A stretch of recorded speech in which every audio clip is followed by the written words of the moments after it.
Assalamualaikum warahmatullahi wabarakatuh.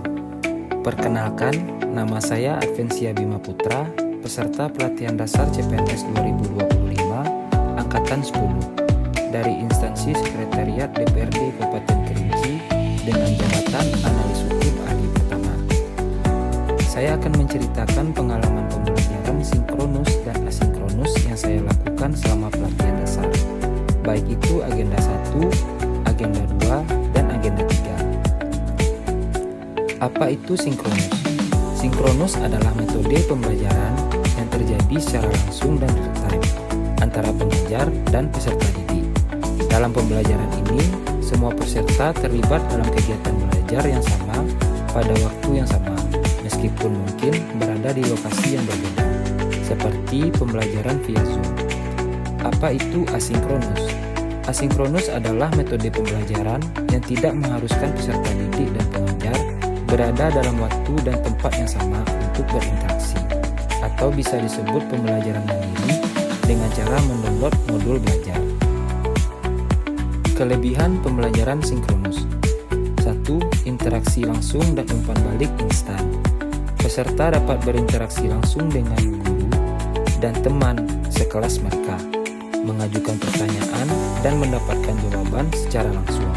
Hal ini memungkinkan umpan balik yang cepat dan efektif, membantu peserta memahami materi dengan lebih baik dan memperbaiki kesalahan dengan segera. 2. Suasana belajar yang lebih mirip kelas tradisional. Pembelajaran sinkron, terutama yang dilakukan melalui video conference, dapat menciptakan suasana belajar yang lebih mirip dengan kelas tatap muka. Hal ini dapat membuat peserta merasa lebih nyaman dan terlibat dalam proses pembelajaran. 3. Mengurangi kesalahpahaman. Interaksi langsung dan kemampuan untuk bertanya secara langsung dapat membantu mengurangi kesalahpahaman dalam memahami materi pembelajaran. Adapun kekurangan pembelajaran sinkronus: 1. Kurang fleksibel. Pembelajaran sinkronus mengharuskan semua peserta untuk hadir pada waktu yang sama, yang bisa menjadi masalah bagi mereka yang memiliki jadwal padat atau berada di zona waktu yang berbeda. 2. Masalah teknis, koneksi internet yang tidak stabil, perangkat yang tidak memadai, atau masalah teknis lainnya. 3. Potensi gangguan, aktivitas sekitar atau hal-hal lain di sekitar peserta yang dapat mengganggu perhatian mereka selama sesi pembelajaran. Kelebihan pembelajaran asinkronus: 1. Fleksibilitas waktu dan lokasi. Peserta didik dapat mengakses materi dan berpartisipasi dalam kegiatan pembelajaran kapan saja, di mana saja, sesuai dengan kenyamanan dan jadwal mereka. Ini sangat bermanfaat bagi mereka yang memiliki jadwal yang padat, tanggung jawab keluarga, atau bekerja penuh waktu. 2. Pembelajaran mandiri. Pembelajaran asinkronus mendorong kemandirian dalam belajar, memungkinkan peserta didik mengatur waktu belajar mereka sendiri, menyelesaikan tugas sesuai kecepatan mereka, dan menyesuaikan proses pembelajaran dengan gaya belajar individu. 3. Meningkatkan keterampilan berpikir kritis. Dengan waktu untuk merenung dan menganalisis informasi, pembelajaran asinkronus dapat membantu meningkatkan keterampilan berpikir kritis dan pemecahan masalah. Kekurangan pembelajaran asinkronus: 1. Potensi keterlambatan dalam mendapatkan umpan balik. Peserta mungkin harus menunggu lebih lama untuk mendapatkan jawaban atas pertanyaan mereka atau umpan balik dari pengajar.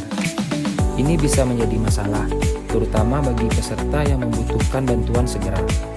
2. Kurangnya interaksi real time. Pembelajaran asinkronus tidak menawarkan interaksi langsung antara peserta dan pengajar atau antar peserta. 3. Membutuhkan perencanaan dan persiapan yang matang.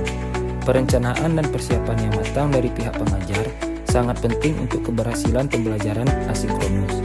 Pengajar harus memastikan bahwa materi pembelajaran berkualitas tinggi, mudah diakses, dan menarik bagi peserta.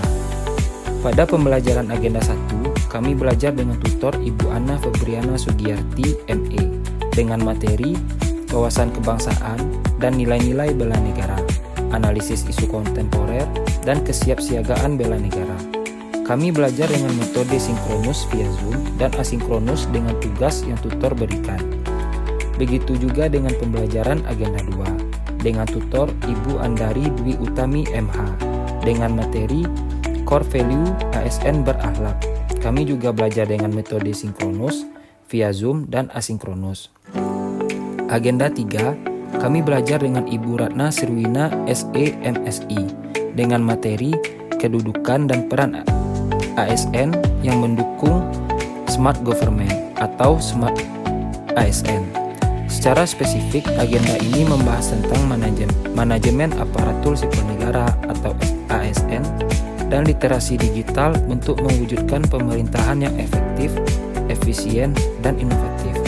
Sekian cerita pengalaman belajar dengan metode sinkronus dan asinkronus saya. Saya ucapkan terima kasih.